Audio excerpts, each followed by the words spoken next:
तो व्यूअर ये देखें, मैं खड़ी हूँ इधर रास्ते में। अस्सलाम वालेकुम मेरी यूट्यूब फैमिली, क्या हाल चाल है? ठीक हो? उम्मीद करती हूँ मैं आप लोग ठीक होंगे।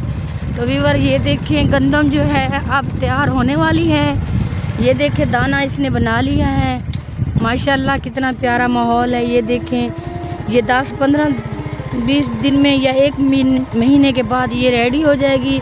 तो मैंने सोचा क्यों ना आप लोगों के साथ शेयर कर लूँ। तो बने रहें मेरी वीडियो के साथ। मैं जा रही थी अपनी खाला के घर। तो व्यूअर ये देखें, माशाल्लाह कितनी प्यारी सी लग रही है। ये माहौल देखें कितना प्यारा है।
तो व्यूअर ये देखें, मैं खड़ी हूँ इधर रास्ते में।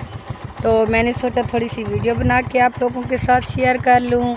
तो आज की मेरी वीडियो कैसी लगी ये ज़रूर बताना। बने रहें मेरी वीडियो के साथ, मिलेंगे आगे। ये देखें कैसे हैं सब लोग। प्लीज़ मेरे चैनल को सब्सक्राइब किया करें, लाइक किया करें, शेयर किया करें।